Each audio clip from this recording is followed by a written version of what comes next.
Good afternoon. I'm Jim Duff, the Executive Director of the Supreme Court Historical Society, and delighted to be with you this afternoon. It's my honor to welcome you to the Society's virtual lecture platform today.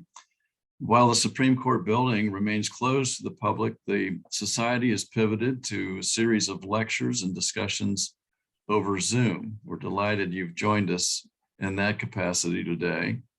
We look forward to a return to in-person programming when we're able to do so, when the court reopens to the public. But we also plan to continue these virtual lectures as well. It's been a great bright light during the pandemic to be able to connect to our members through these programs who might not otherwise travel to Washington, D.C. to join us. So it's one of the benefits, I think, that came out of the pandemic is that we learned a lot, and we're going to continue programs in this forum. Today's program is a conversation with Professors Martha Jones and David Gellman on the J family, slavery, abolition, and an enslaved woman named Abigail. I will abbreviate the introductions that they both deserve in order to allot as much time as possible for their conversation, which I think you'll find fascinating today.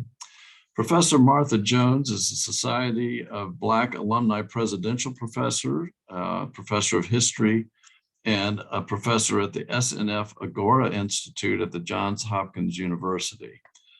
She is a legal and cultural historian whose work examines how Black Americans have shaped the story of American democracy. She is the author of Vanguard, How Black Women Broke Barriers, Won the Vote, and Insisted on Equality for All in 2020. Birthright Citizens, A History of Race and Rights in Antebellum America in 2018. She was a winner of the Organization of American Historians Liberty Legacy Award. And she was the American Historical Society Association Littleton Griswold Prize, the American Society for Legal History and John Philip Reed Book Award, and a Baltimore City Historical Society Scholars Honor for 2020. Professor Jones holds a PhD in history from Columbia University and a Juris Doctorate degree from SUNY School of Law. David Gellman is professor of history at DePaul University. He is an early American historian with particular focus on efforts to abolish slavery from the Age of Revolution through the Civil War and on colonial North American society. He is the author of Liberty's Chain, Slavery, Abolition, and the J Family of New York, which was published in spring this year. He co-authored the textbook, American Odysseys, A History of Colonial North America, and he holds a PhD from Northwestern University. The professors will begin with brief statements on their work on the J family, and then we'll engage in conversation on their work and findings. We will take questions from the audience near the end, so please submit your questions in the Q&A window of Zoom, and we will get to as many of those as you can. I'm going to get out of the way and let these wonderful professors converse, and the floor is now yours.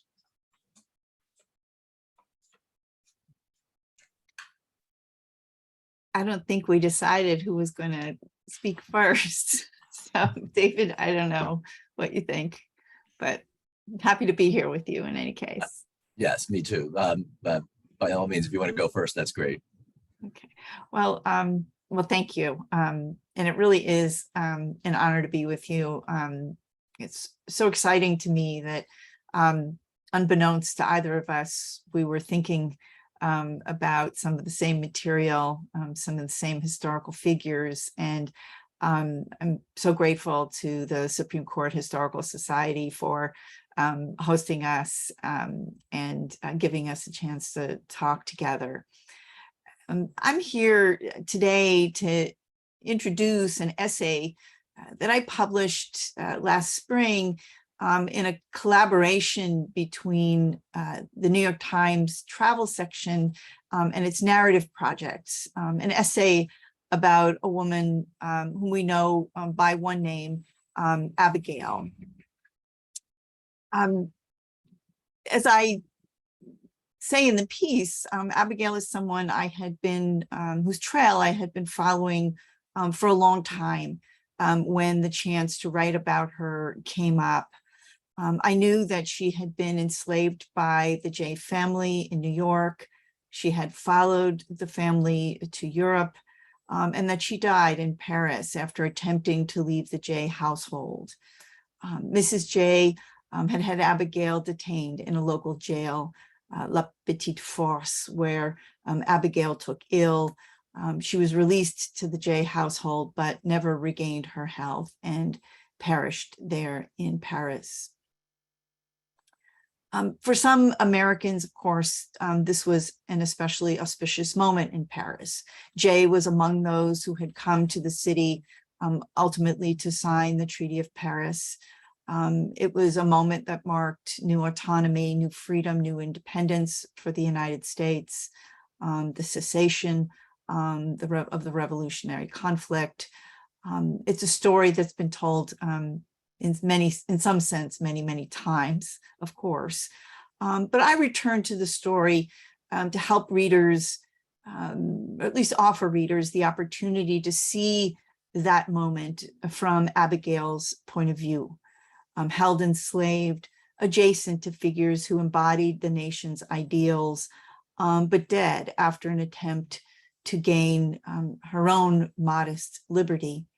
For Abigail, there was no promise of the revolution that would be fulfilled. There were no ideals that would be struggled toward.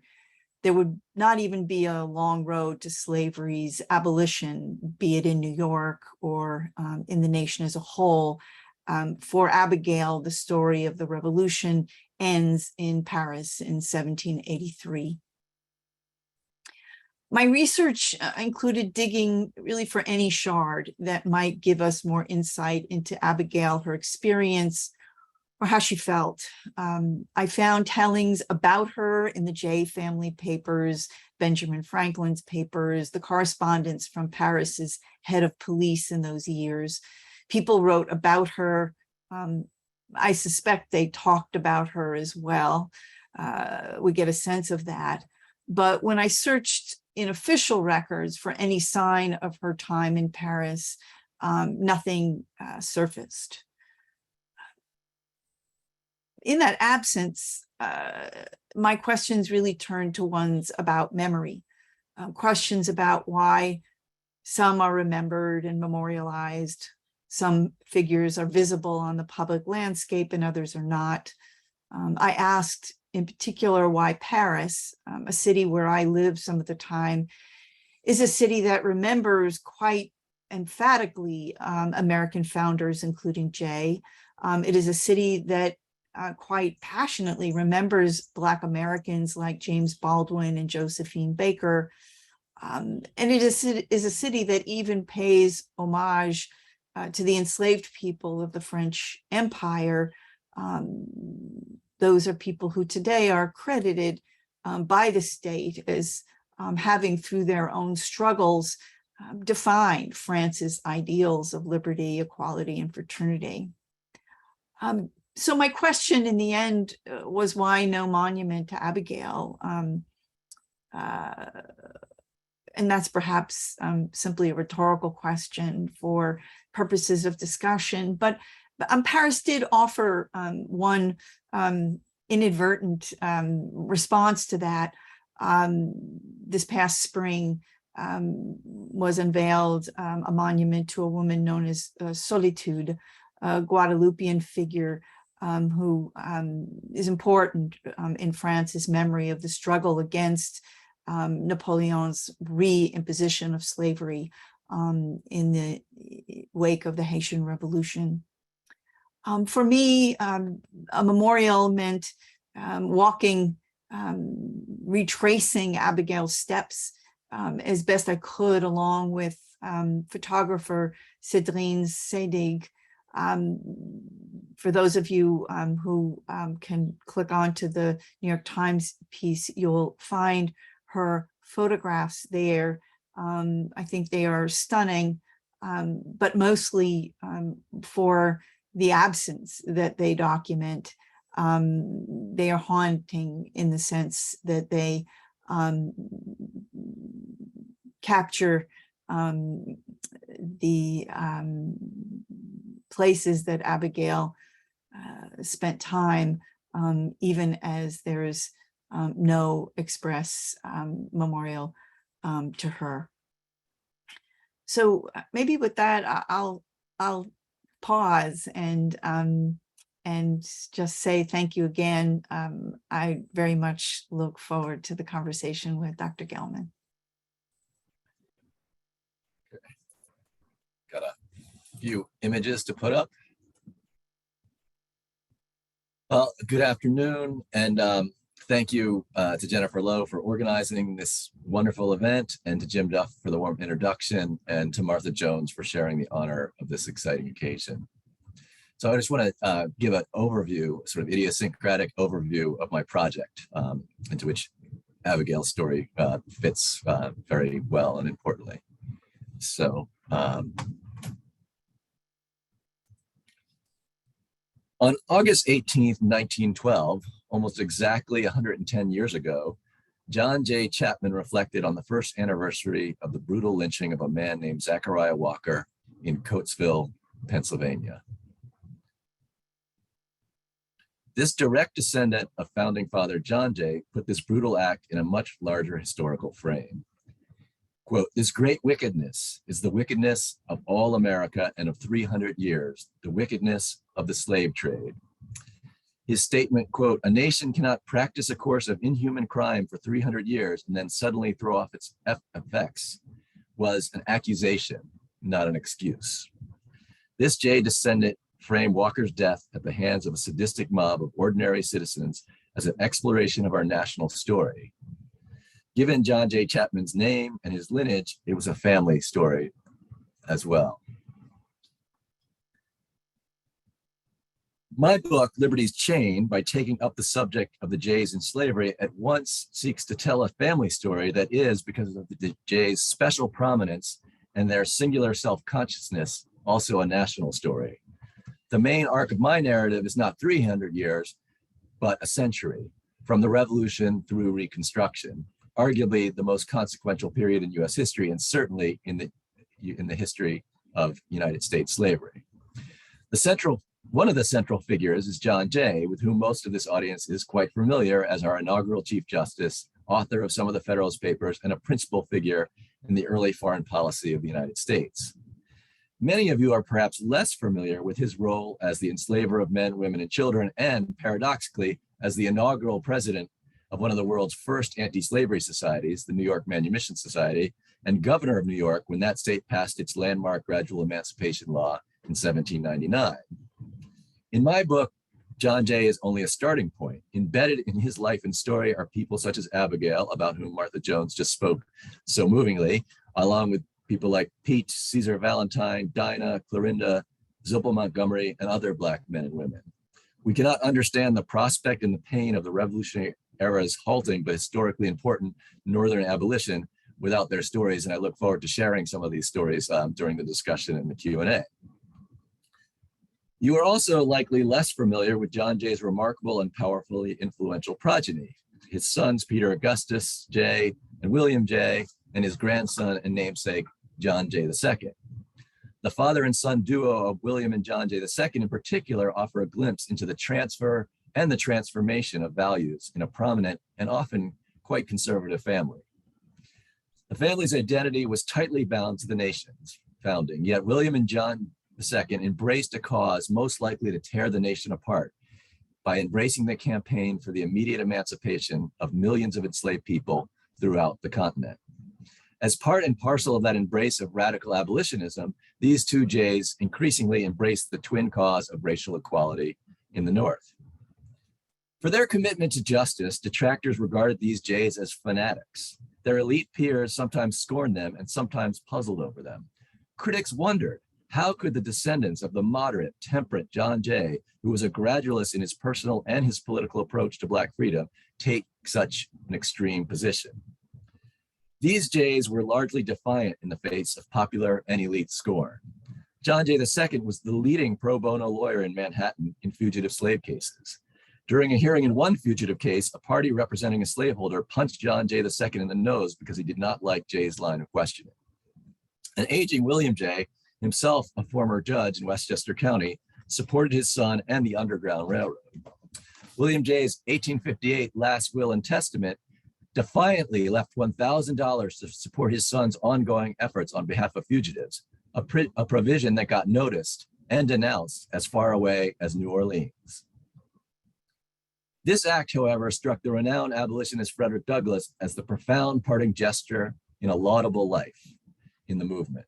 Douglass delivered a public eulogy in which he proclaimed of John Jay's second son, William, "In the great cause of universal freedom, his name was a tower of strength and his pen a two-edged sword."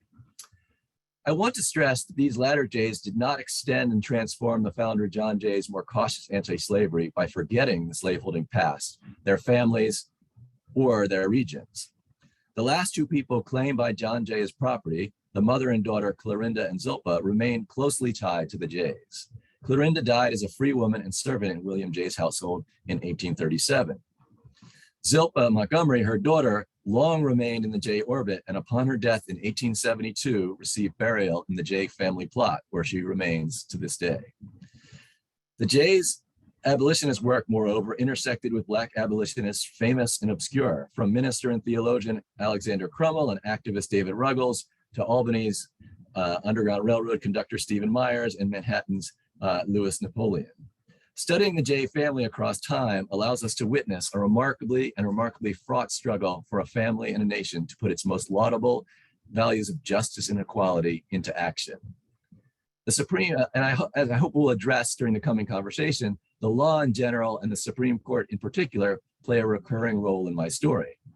All three featured Jays, as well as the estimable Peter Augustus Jay, were lawyers. That training and knowledge shaped and guided their abolitionist careers. John Jay's years as Chief Justice are some of the most revealing of his life for understanding the contradictions of his approach, public and private, to slavery. William Jay played a key role in efforts to free the Africans at the center of the famed Amistad case.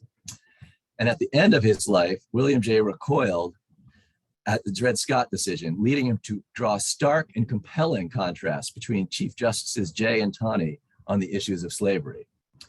During the Civil War, John Jay II worried deeply that an aging Chief Justice Taney might seize one last opportunity to subvert the cause of Black freedom. In sum, as John J. Chapman insisted in his 1912 meditation on the Coltsville lynching of Zachariah Walker, the long view, the multi-generational view, has much to teach us about the history of enslavement, racism, and the struggles to forge an alternative legacy. Let me stop sharing. And with that, I very much look forward to the conversation that Professor Jones and I are going to have, and then the two of us will have with all of you.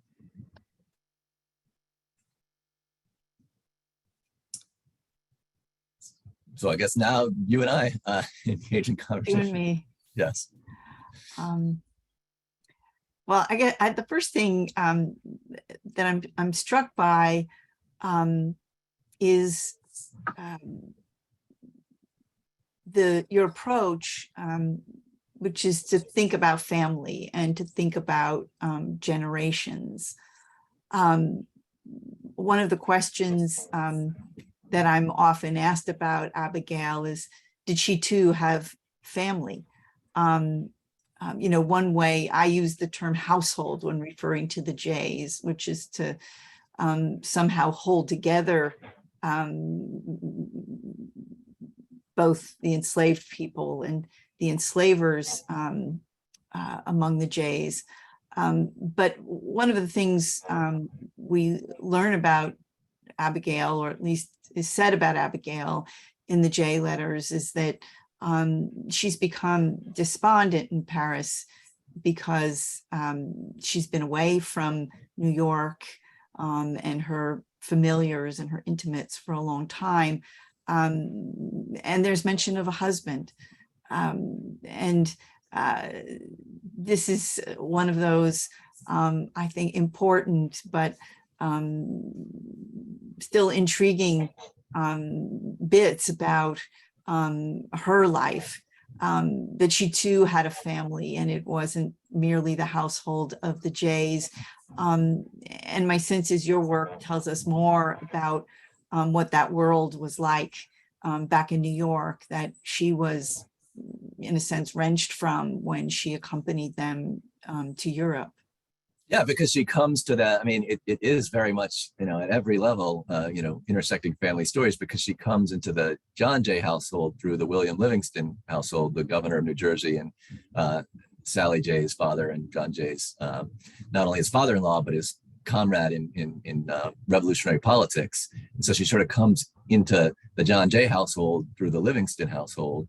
And there is mention of a husband, and the sort of Sally Jay kind of callous commentary on it about, meanwhile, she's really dependent. Really dependent on Abigail. I believe Abigail tended to her through a miscarriage and 2 births while in Europe, because they start in Spain and then they move to Paris. And so, Sally Jay's life in Europe was emotionally and materially profoundly affected by the presence of this person who was tending to her, a person who she, had known, prior to her marriage.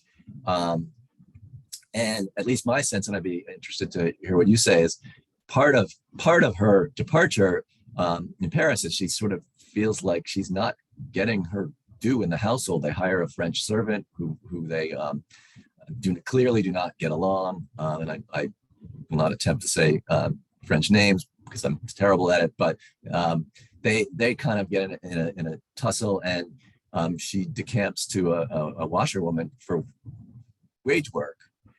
And so in addition to wanting her freedom, she wants respect, and it's not always clear to me that the Jays are willing to or capable of reading between the lines of the very situation that's right in front of them. She has to read their emotions carefully, but they can afford not to read hers. And that's one of the things that's so crushing about the story. You also underscore something important, I think, in the story of Abigail, which is that for much of what we know about her through this crisis, John Jay is not present much at all. He's corresponding regularly with the household, but we watch how a slaveholding woman, I'm going to call her Sarah because I can't call her Sally. Okay. But Sarah Jay is with a nephew, taking counsel from Benjamin Franklin, but it opens up a window into the way in which, as folks in the later period, like the Vollia Glimpf and others will write about the important role and the powerful role that slaveholding women themselves play within their households. And this example, right, of a husband who is, for most of the story I tell, is in London, and merely corresponding, getting much of the news about Abigail only after a delay. We see this role of Sarah Livingston Jay, right, if I've got that right, yeah. And how she manages both workers and enslaved people in the household in his absence. And I feel like one of the, and it's not, I don't want to make this sound like blame shifting, but one of the things that's really, really shocking is it's Benjamin Franklin's knowledge and connections that sort of are what gets her thrown in jail. I mean, he's the one who has connections to specific people and understands how to exercise influence. He's the celebrity. But what's also, and so I think Franklin plays just a really deeply troubling role in all this. But it's also worth noting that it's her very presence in France is probably illegal by French law. I mean, the sort of ways in which France tried to sort of quarantine itself from its own New World slavery and slave owners who would travel back with their enslaved servants. I mean, there's these laws that sort of suggest that they should be confined to port until they're ready to go back to the Caribbean.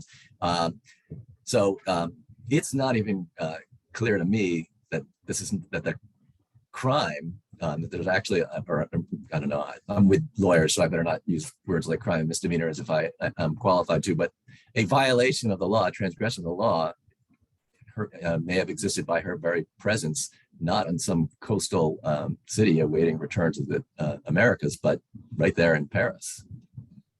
Yeah, it's such an important point, and I'll mention to folks that the very illuminating work that historian Miranda Spieler is currently doing on the presence, the circumstances, and how the many enslaved people of African descent in Paris, how they are regarded in this very period. So we will, I think, soon have a deeper context.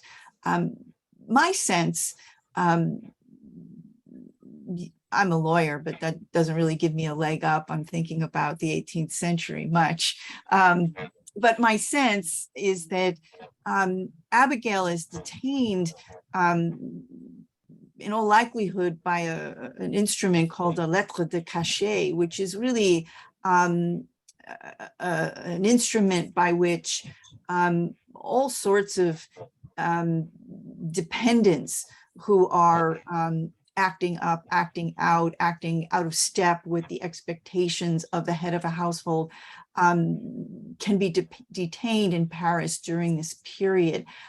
So in this case, the Jays also claim Abigail as property, as an enslaved person, but she's detained as a wayward dependent in the way a child might be detained, a wife might be detained, a servant, a free servant might be detained.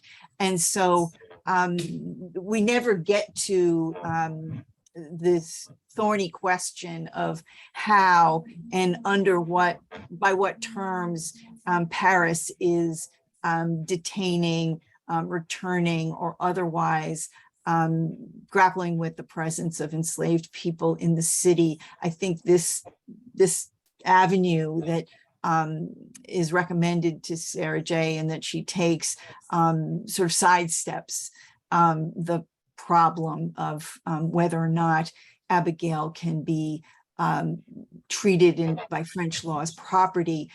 She absolutely can be treated as a dependent in this period. And one of the things that, the aftermath is really fascinating. The immediate aftermath is really fascinating because you also see, and one of the things that sticks with me at the story is whether and what lessons the Jays, Sarah and John, and also really importantly, Peter J. Monroe becomes an important abolitionist figure and lawyer in New York in his own right, but as a teenager at the time.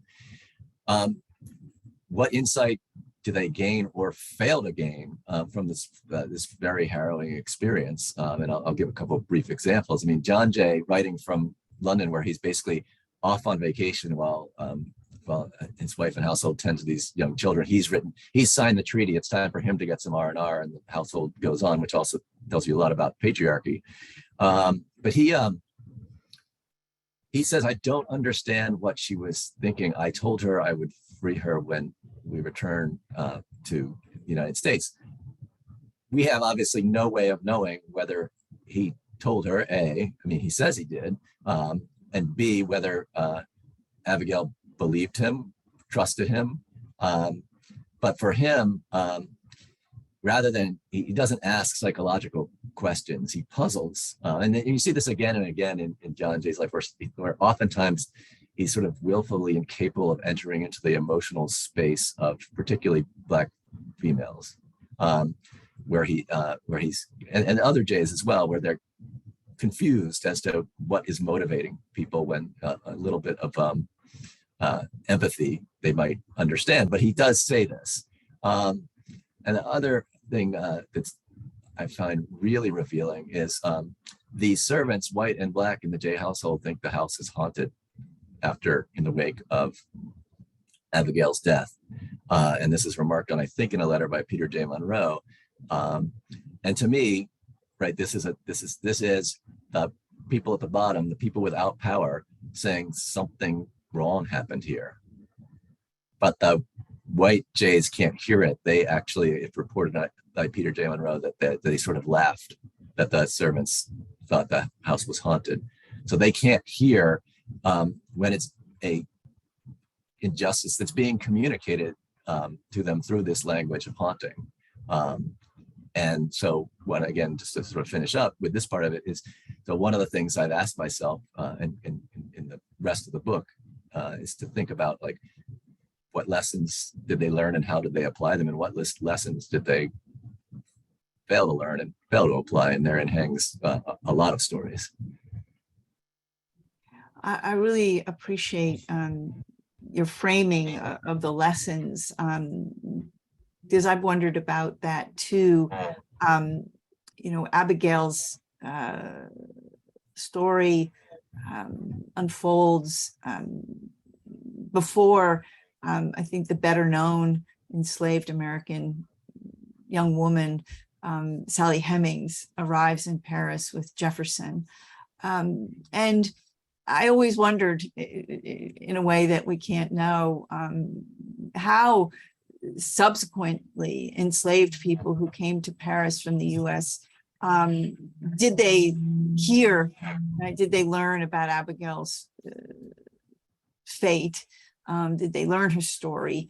And what lessons did they draw from that? Annette Gordon-Reed has, of course, written so importantly on this, and there's no evidence, I don't think, as there wouldn't likely be if word traveled informally about what had befell Abigail. But for me, it helps us understand why, in the absence of evidence, someone like Sally Hemings would not be eager to light out onto the streets of Paris and to try her hand at liberty. That is not an easy and evident undertaking at all. It is a profoundly risky one, and that, I think, is one of the lessons that might have been taken from Abigail's experience. So one thing, and I'm really glad you mentioned that, because one thing we do know is, that shortly after this horrible episode, John Jay produces a manumission document, writes a manumission document for an enslaved person named Benoit, who was acquired in Martinique on the Jay's voyage over to France. And before leaving France, John Jay writes a manumission document in which he explicitly refers to slavery as a violation of natural rights, natural law, as a sort of preface, his preamble, if you will, to saying, and so in 3 years hence, once he's worked off the value of his initial purchase, he will become free. And I mean, this is one of the things that happens again and again, particularly in the John Jay part of the story, is he's acknowledged, actually, as early as 1780, really, as early as 1777, he started to acknowledge that slavery is wrong, and in explicitly Enlightenment natural rights language. In 1780, he writes from Europe that New York should follow Pennsylvania's lead and pass a gradual emancipation law. And until they do, their prayers for liberty will be impious, right? So he has this language.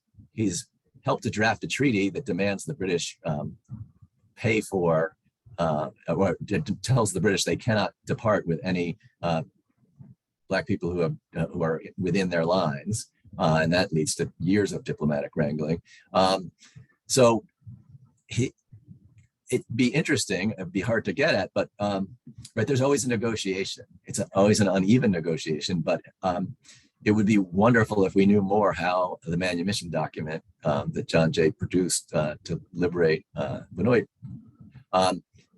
how explicit or implicit was that negotiation, because we know that that Benoit was one of the people upstairs in the attic who felt the house was haunted. So how that negotiation goes is, again, one of those questions that would be wonderful to get at, but we do know that it does produce this document, which is not simply I am going to grant freedom to this person because they're loyal, but I'm going to grant freedom to this person because it is philosophically necessary. So that might be a lesson learned, but the circumstances and the negotiation are something that we still need to navigate. And I'm glad you underscored the negotiation, right? Because one of the things we know about Abigail is she does think she's in a position to some degree to negotiate with the Jays, and Peter J. Monroe will be the intermediary who will sort of carry salvos between the Jays and Abigail during her detention. But she does have some sense that and perhaps some history of negotiating around her circumstances, and that never seems to expire. She's negotiating with them until the end. I'm very intrigued by the manumission document for Benoit, the young man whom you mentioned. I took it in looking at the document. Now we're in the weeds, but I suspect folks on this call are happy to go in the weeds with us. But I took it to be a draft of a manumission document. And I wondered a little bit like with Abigail, whether searching the official record would turn up any confirmation that in fact this manumission document was actually finalized and given over to the young man. You know, was it an idea that never was seen through, or was it seen through? So that's a question for you, if you know anything about that. And the other thing you know a lot about, because of course we've all learned this from you in your work, is, you know, the mistake we sometimes make when we encounter, particularly in the 18th century, figures like Jay who are anti-slavery, we equate that with abolitionists and the radical abolition posture that becomes very, very visible by the 1830s and is popularized and by the American Anti-Slavery Society.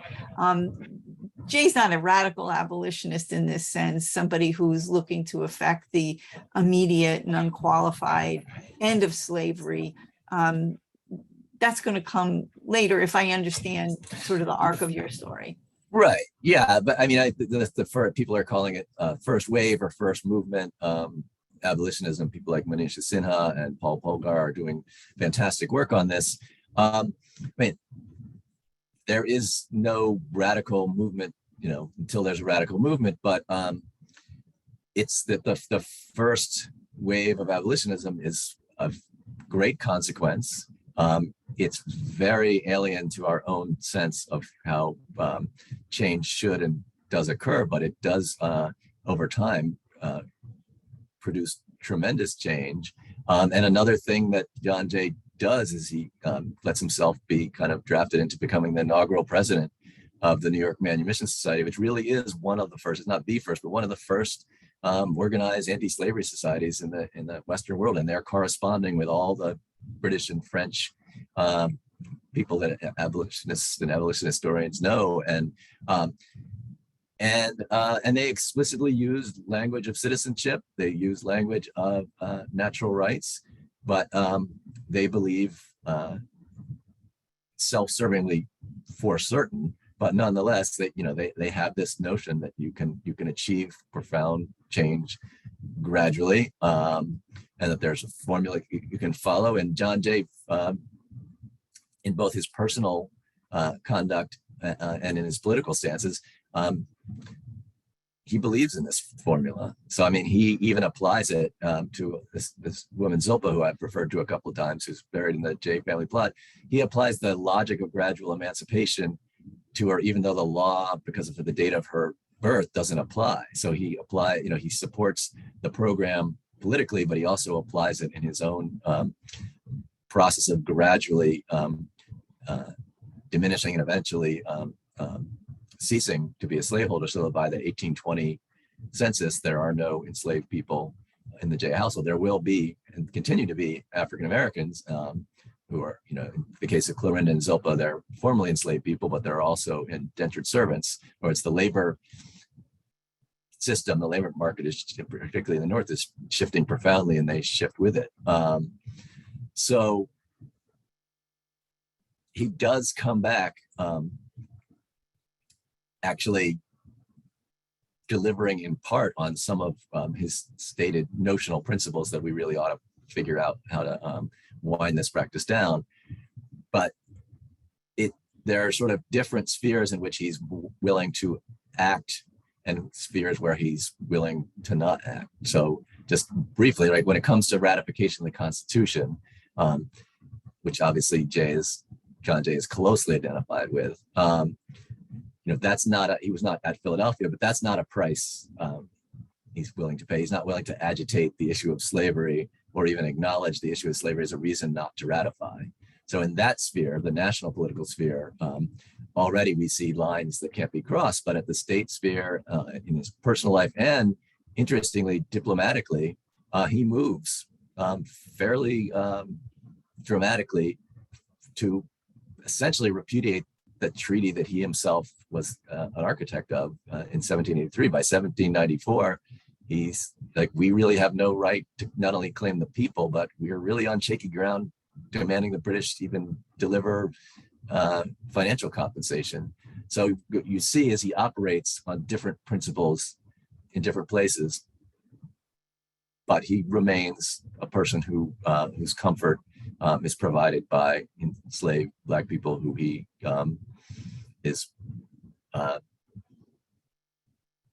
comfortable acquiring and having as essential members of his household until the 18 teens.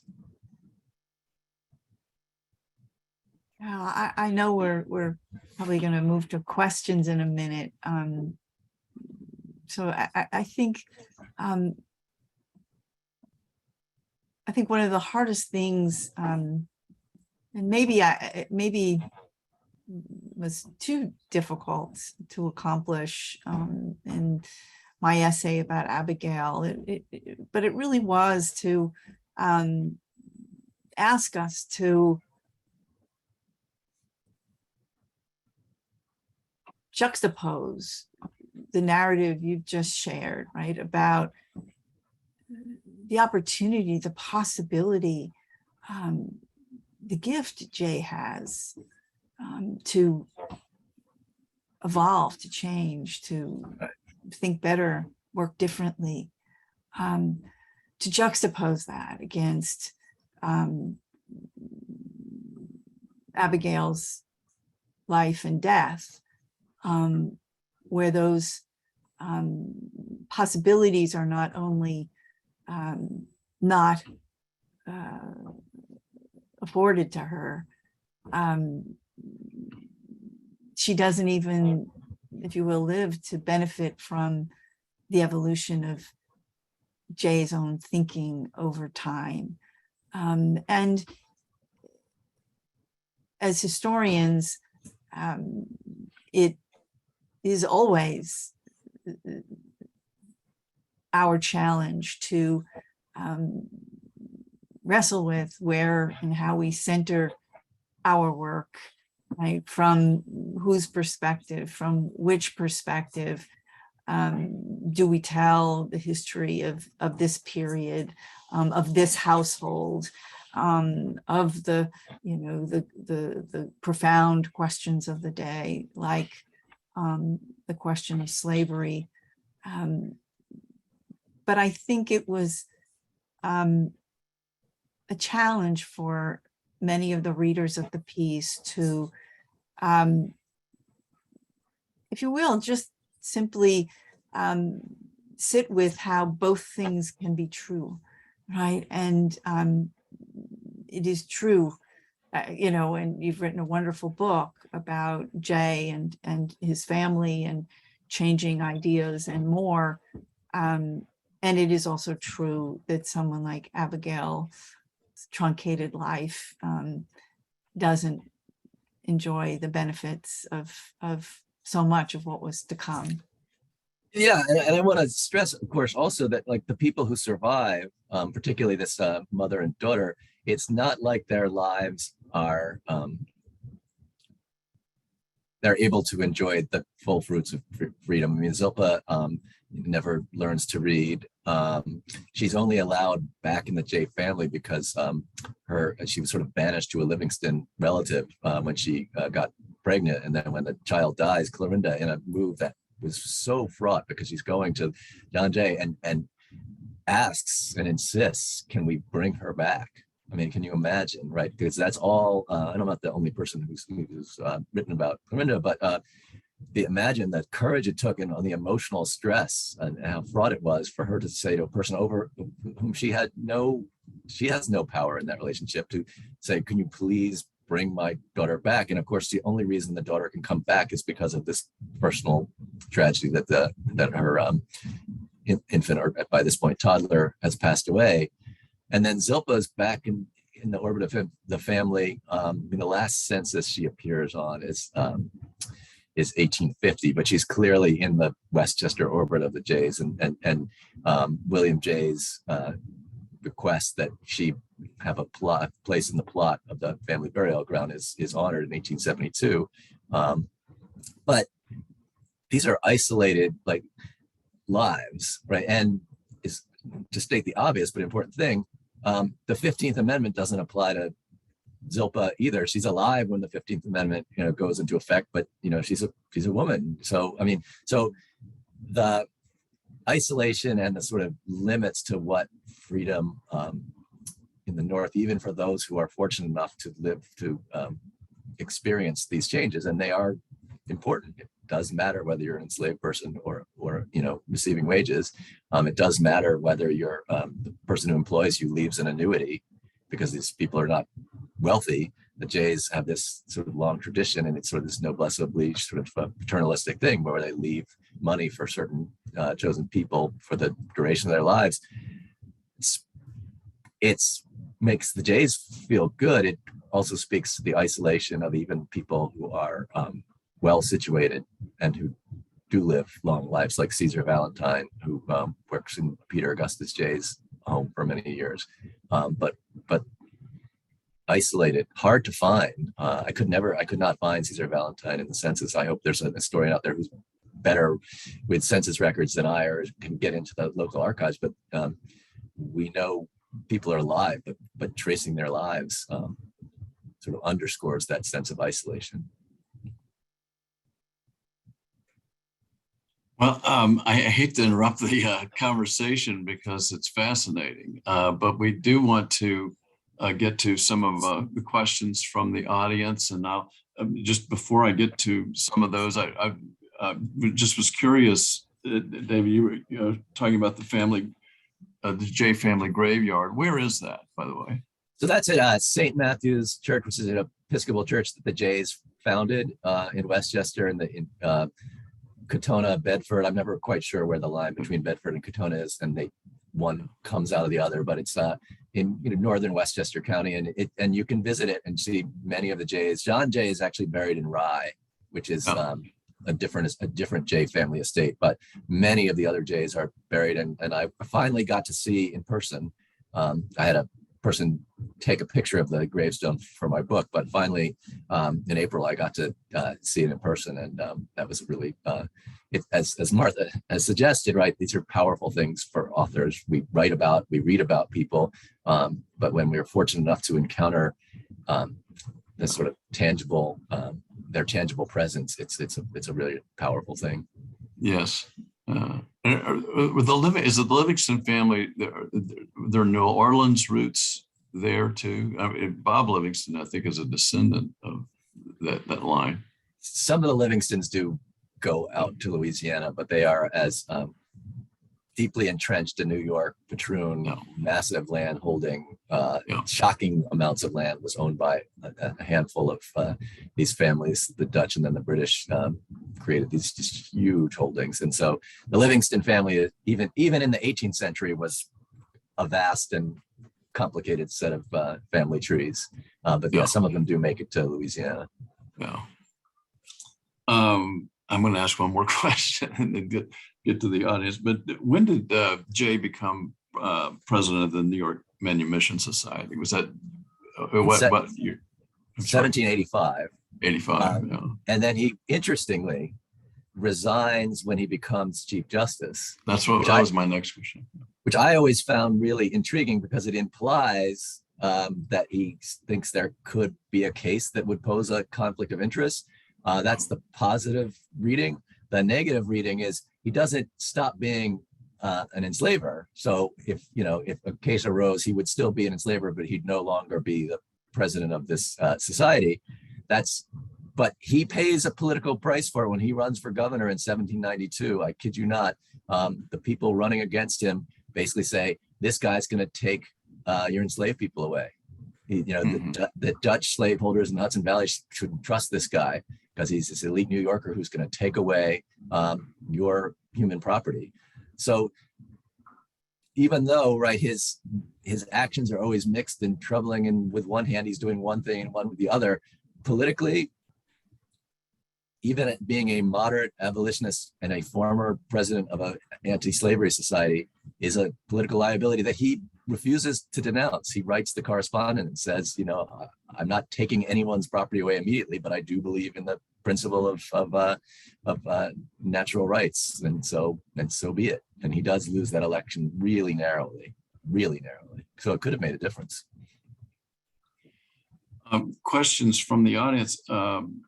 Is there any evidence of the story of Abigail influencing how the sons perceived slavery and abolition? Is there a line of evidence tracing to Abigail's demise? The best line I can draw, and then I'd be eager to hear what Martha has to say, because she's wrote a great article about the New York Manumission Society and how even their legal work didn't always turn out the way we would want it. But I'll just briefly say that Peter J. Monroe, who was 15, 16, something like that in Paris, as this comes along as kind of an assistant secretary he becomes a prominent lawyer and a lawyer for the Manumission Society and eventually president of the Manumission Society. How much he remembered this awful moment, I don't know. I think maybe someone can do some more work, but that's the most direct line I can draw. But I'd be eager to hear what Professor Jones has to say.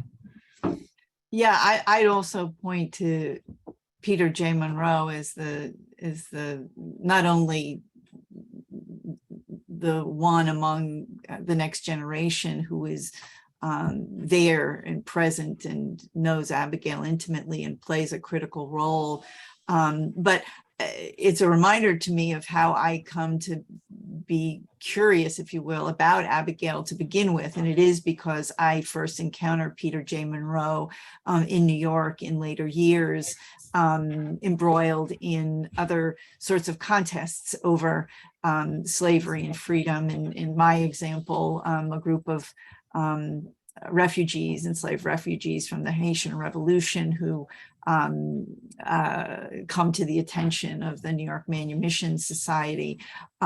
So certainly, I think, Jim, the answer probably is more work to do to understand him better than we understand him today, because I don't know that anyone has tried to make the connection between these early stories and his later work in anti-slavery in New York. Fascinating, Martha, and so grateful for your work on this. It's so important. Another question, Kate Masura's recent book on civil rights movements prior to the Civil War also touches on the J family. How does her work address the work you both are doing?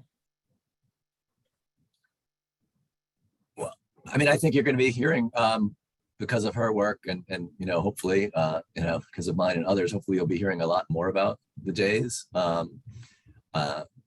I have not, I confess, actually read her book, but authors are a little bit vain. I did look in the index when I saw it to make sure that the Jays were in there. Like, oh, good, they're in there. And I think her framing is really important. That's called the Washington read. You look for your own name first. Well, I am a native Washingtonian, so maybe I learned it learned it at a young age.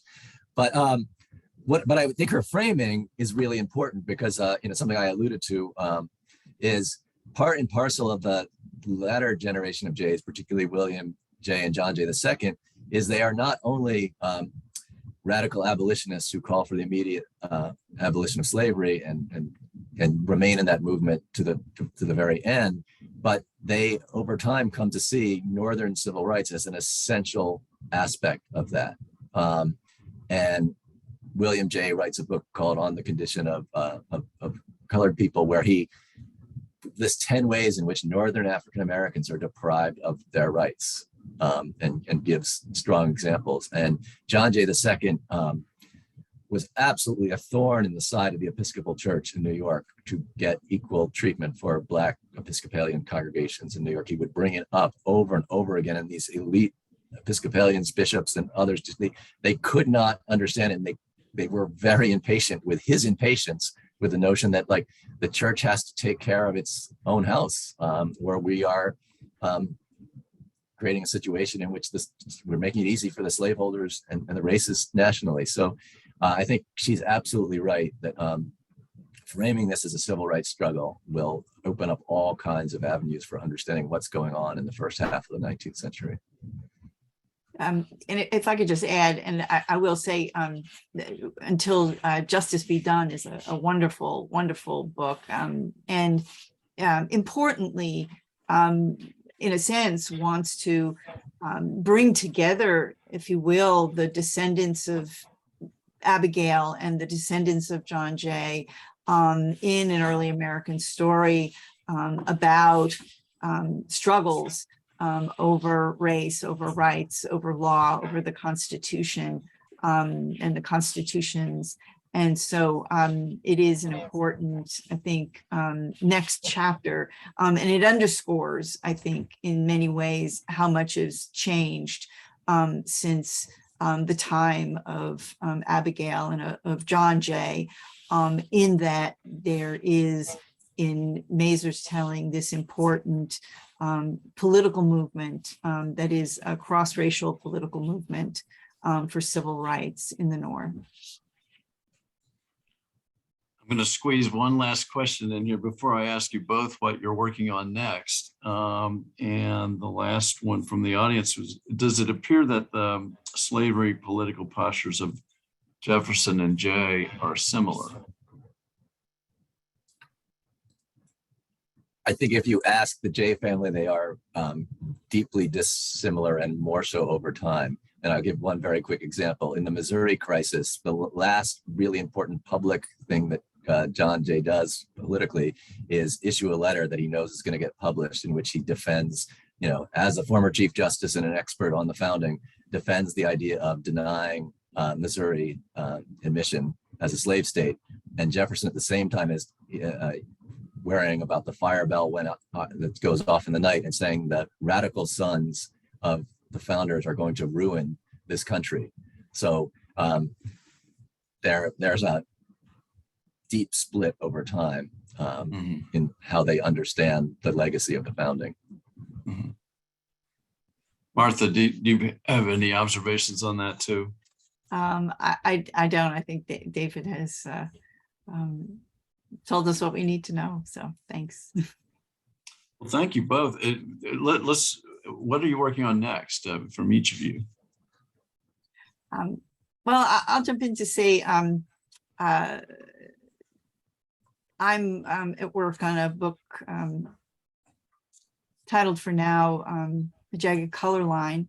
And it is a history of slavery and sexual violence and its legacies in African-American families. It is in one part a history and one part a family memoir. So I very much look forward to a chance to be back with you and talk about that when it's done. So thank you. We can't wait for that. That's great. David, how about you? I'm looking for a new project, but a couple of the ideas I have, I've become very interested in the non-prosecution of Jefferson Davis and the other elite Confederates. It's sort of a story of our moment, but I think there has obviously been some work on this, but I feel like maybe we need to revisit that story. So that's one of the ideas I have kicking around right now. Great. Well, in the meantime, I'm going to share pictures of both of your books that we have in our book gift shop at the Supreme Court Historical Society. Copies of Liberty's Chains by Professor Gellman and Birthright Citizens by Professor Jones are available in our gift shop at www.supremecourtgifts.org. And we're very grateful for your conversation today. I'm so glad we were a bit of matchmakers here, getting the two of you together to converse, and fascinating for us. I hope enjoyable for you too. And we look forward to more of your work. Our next virtual program is the Society's Constitution Day celebration on September 21st at noon. We're going to have a special screening of the Society's latest documentary. This one is on Marbury versus Madison, and it's going to be held along with a look at the lesson plans that we've designed to accompany it. Registration is available at the Society's website, www.supremecourthistory.org. And I want to close by saying a reminder will be sent to you that a survey will go out later this afternoon. And those of you who've joined us in the past will remember this, but everyone who's registered in advance will be sent the survey, and we ask you please respond to it. We want to make these programs as accessible and valuable to as many people as possible. We thank you all for joining us, and a special thanks to Professor Jones and Professor Gellman today. And with that, we are adjourned.